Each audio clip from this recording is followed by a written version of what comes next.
Howdy, this is Sailor the Piper Man. This is Sailor the Piper Man. Sailor the Piper Man. Piper the Sailor Man here on the island of Puerto Rico.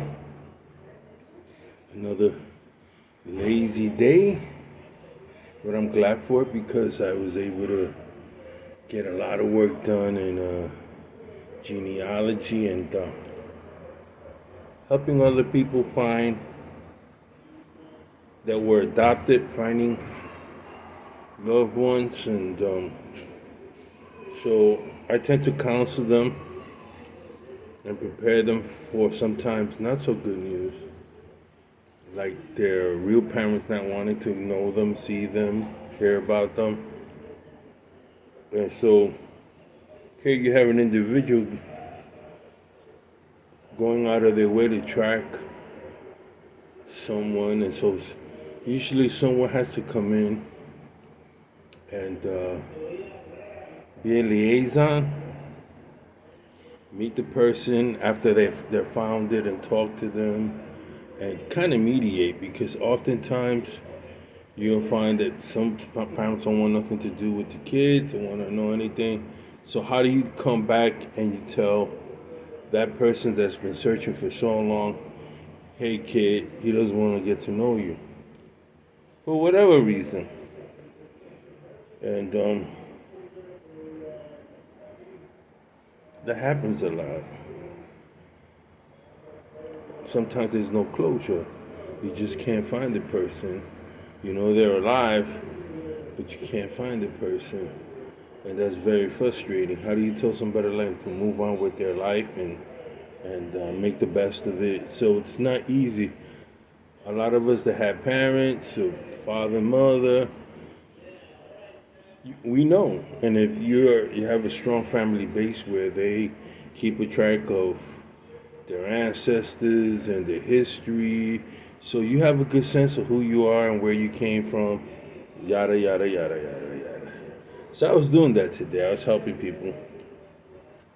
One happened to be my cousin. She wanted to know how she was related to me.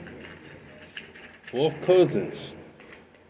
And for the life of me, I didn't know. 4 cousins about your great grandparents or great great great great grandparent.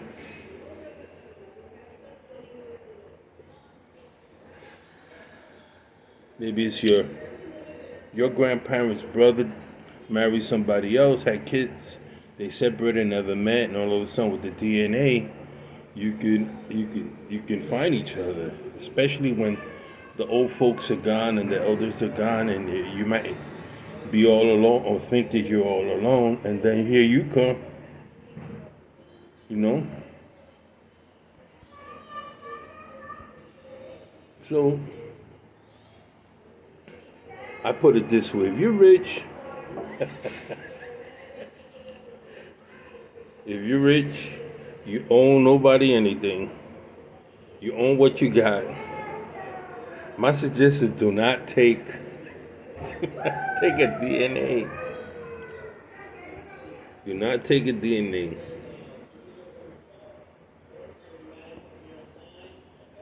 You know how that is. You got money, people want to go. It's just normal. I have a cousin, they're a millionaire. What? Or if you look for a parent or grandfather that's been in debt, bankrupt, you don't want to know. You don't want to be a part of that.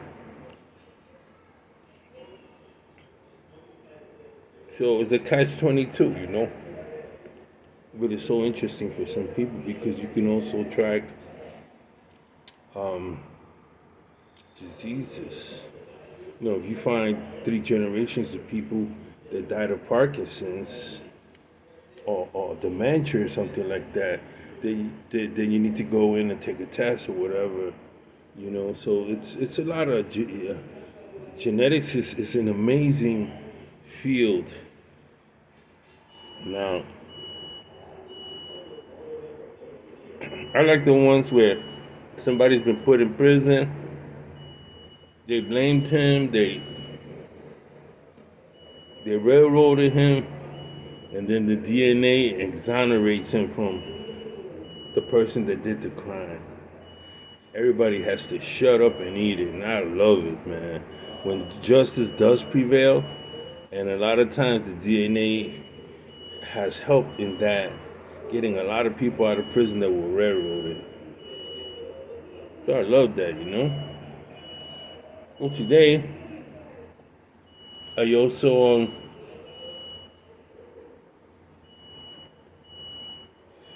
I was going to a lot of videos of all the annual Pipe Club, Chicago, Ohio, West Coast, whatever was available on YouTube, and I began really observing those that really shot it, were observing the pipes that were on the table, that were in display, and I realized they don't really just know how to display pipes. They just lie them there. Now some do. Some have amazing displays. You know, you set up the pipes that you're going to sell, and hopefully you have other similar pipes, and you keep that in your boxes in storage, and you put out a really nice display so that it attracts people. Some people lie, just throwing the pipes there. Here you go. Here's a pipe. It's under $25 a second, and they just throw them there. Take what you want. That's not how you treat a pipe. A lot of these guys need to have training in customer service. They forget a customer is looking for a personal item, a pipe. And so a pipe that's thrown there, set to the side, is not wanted, it doesn't give you the idea that it's worth buying, or that it actually might be a really good pipe. So even the most inexpensive pipe should be displayed, because somebody's going to buy it, somebody's going to smoke it, somebody's going to give it value. And like I said earlier, wood dies so that we have fun. Trees dies, heath tree dies. They're killed off so that we can have a hobby, or we can collect pipe. So we're killing a living thing. Plants, trees are living things. Every time they take down one of those big trees, and they're not asking an excuse, they're not going up to the tree and saying, hey, excuse me, we're going to take you down. They just go in there and just do it. They just cut the tree down and take it and rape it. What's the difference? Doing it to a tree and doing it to a human being. We put so much value on human beings, we don't put value on nature. Oh, well, there's a whale. It's on our shore. That has nothing to do with us. Or when mammals die, or a propeller. We are very disrespectful to living organisms. Now, I tell you what, I would not have been disrespectful to this virus, because it's doing what it's doing. And I have a certain belief, if you're the type of person that you are not, and I do believe in karma in a way, if you're not connected with nature in some way, if you're not out in nature, you don't take care of your animals, nature knows whether you're a predator or inhabitant. What do you mean? There were times when I was living in the mountain, I'd walk barefoot because I like feeling the vibrations on the ground. I used to go into the woods and play my trumpet. And after I would play my trumpet, I would grab the hose and hose everything down. And I would sing. I was just singing. I wasn't singing to the nature or anything like that. I was just singing.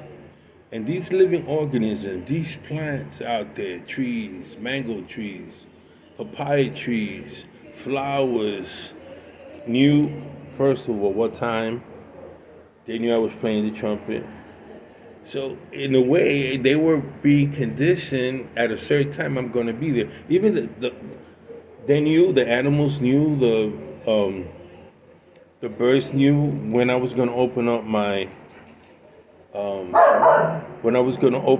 hose, because they would be there. They'd be in the trees waiting, you know. And it got to a point I was doing it so much.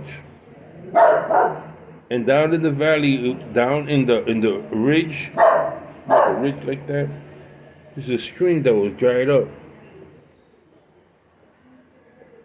And I'm watering down there. Oh, is that how you were spending a lot of water? Well, I didn't want a fire too, brush fire, anything like that. So I was watering. I must have spent a good hour just watering everything. When I looked at one of the trees, an anaconda or a python, I don't know anything about snakes, was on that bad boy. It was up there. I don't know if it was hunting or it knew there was water there. When I saw that thing, I said, what the heck? And all of a sudden, I kind of poked it. I didn't know what was the face and the tip, so I had a long, and I poked it. And I ran away, and I looked back at it. And that thing started slithering, man. And it was on my outhouse, where I have beams. So it was like on my beams. I didn't know what to do. And I had my little pups. Yeah, I started grabbing the pups. I don't know if it was going to come for them. Whether it was, was it hunting or was it wanting water? So I called my brother. And I grabbed a machete. My first instinct is to find the head and kill it. That was my instinct. Why? Because out of fear. And my brother, he lived out there for many, many years, 10 more years than I did. No, give me the hose. I had the machete ready, boy. I was going to take his head off. So my brother grabs the hose. He starts hosing it for 15 minutes. He soaked it all down. Talk to it. And I'm standing there, ready. He make one move. Because I don't know how fast they are, but I know they can grab a hold of you and that's it. So I was like ready. I had gathered my energy. I've taken tree down with one swing, about this circumference, about 5 to 6 inches. I could swing a machete. I was ready. That thing would have moved, I would have cut it up. Brother starts talking to it. I don't see it moving. It's still there, Paul. If in 10 minutes it don't move, I'm going to chop it up. All of a sudden, it's turned, and I saw the head and was looking at us. And my brother didn't flinch. He just kept wetting it. And when he saw my brother, he saw me standing there, he turned around, went out the back, and went down the ridge. I said, oh, hell no, I'm going to build a fence now. But that thing was about 27 feet, man. 27 feet. Because when it was going down the hill, I measured from the end to where he was at, and we had already measured the partial length. So I knew that's like 25 yards. 30 yards, man. That thing is huge. And it went and it kept going, and we can see it going up on the other ridge, and there's nothing up there. There's no housing or nothing. It was traveling. All right. Let me tell you, nature knows who's its enemy and who is not its enemy. But remember, Yosemite Park. I had apples and stuff, and I had gone to the bathroom. I had rented a tent for 2 people, but I was alone. And everybody else wanted to stay in the lodge, the big house. I said, no, I want to stay out here. I want to camp a little bit. So in the middle of the night, I got up. You had to go out, walk across a parking lot to the showers and stuff like that. I was in the showers, and I left the bags. I left the bags of apples and stuff on the railing outside the door. And all of a sudden, my dogs are acting up. You got the cat running by. And then, okay now, that's enough. So what ended up happening was, I took the shower, took myself up, and I heard a loud boom, boom. I said, somebody took my apples? Because I could hear the cellophane wrapper and everything, like it was moving. I'm inside the showers, and there's the windows up on top. So when I opened the door, I looked out, I said, somebody took, I said, what the hell was that? Took it out. So I started walking, and about 10 yards from me was a bear. I was like, holy cow, it was a brown bear, man. And it stood up. I don't know much about bears. So I was like by the door, I had the door open. If it comes my way, I'm going inside here. So they got a little beeper that you sound. The rangers of the parks are notified or whatever. So these guys have the bears got collars. You got like GPS systems. So I'm standing there, the bear's looking at me, and I start talking at it. Okay, you got my apples. And I went like this. Go ahead. Now can you go now? You got the apples, you got the stuff. I was talking to him, standing there, looking at me. I said, but I guess the tone of the voice. Go ahead, you got it. I don't need it. I'll go get some more tomorrow. Just have it. Can you go so I can get out of here? Or you gonna attack me? I ain't your meal, buddy. Was talking to the dog for a good 2 minutes. All of a sudden, the rangers came. And they were watching me talk to this animal, and all of a sudden, the animal grabbed the food and just went into the woods. I guess he saw the rangers or whatever, and the ranger said, "You okay?" He goes, "This is the first time I seen a man talk to the animal and stand that one down." I said, "How tall is he?" He's 8 feet tall. I said, from the distance, I couldn't tell. It was late night. He's 8 feet tall. That guy's he's a little troublemaker, he was saying. I said, well, I talked to it, like if it was my dog. He says, I see. He walked away. I said, what did he take? He just took some apples. I said he could have it. And I really believe he understood what I was saying. Because he knew it was mine. I said, go ahead, man. So, what I'm trying to say with all this, remember, you got Briar getting back to selling pipes. Give it some respect. This Briar right here, some living organism was killed, its root taken, used, and it doesn't beat human qualifications.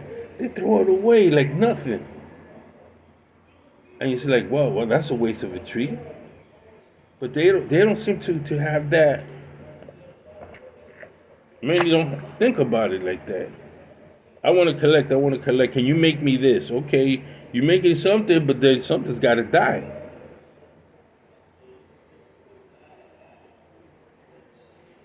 I was hearing Tom saying that he's having a problem with Briar because China's buying everything. He said it in that interview he did. China buying everything. They're having trouble with Briar because they pay cash. The big monster come, and China's making pipes now from Briar. So don't think they don't know how to make pipe. They probably got some Danish people over there working for them now.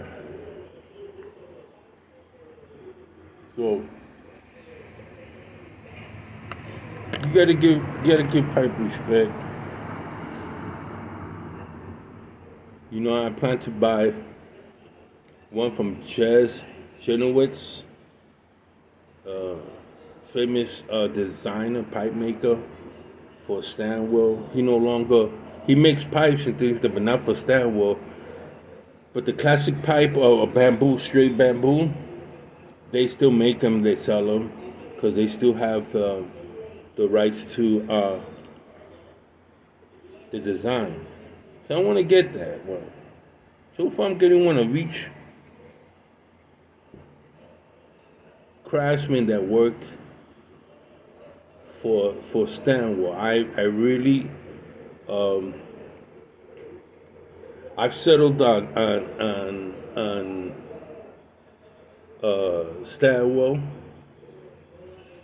Uh, I've settled on like three companies in existence that's worth me buying their pipes.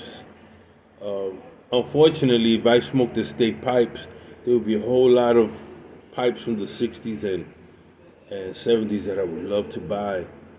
But like I said, I don't smoke estate pipes, and that's just me. So I have three companies that I really like, and so I want to collect as many as I can the Stanwell line. And then when I'm good, I'm gonna donate it here to probably to the museum. You know, there was somebody on the island that was bigger pipes. Like I'm slowly, without realizing, becoming like the pipe authority on this island. It's kind of strange because that's not my intention. My intentions is like to expose pipe smoking to people, but in the sense if there's nobody here but you, and I'm thinking, well, there's got to be a lot of pipe smokers here. There's a lot of veterans, but that's not the case anymore. A lot of them are more into cigars. So in a way it's good, in a way it's bad. I see the day where some kids or a group of kids will see me or see us smoking and go, hey man, that looks cool, let's try it. At least try it, right? Well, that's it for me. That's all I wanted to talk. I'm smoking a Valley Pack blend, Red Virginia, with Cavendish, a little vanilla topping, and a Danish pipe, my Nording, one of my favorite clampers. Just sits right, love it. So, you should say to the piper man, piper the sailor man. Take care. Until next time. Papa the sailor man. I live in the garbage can.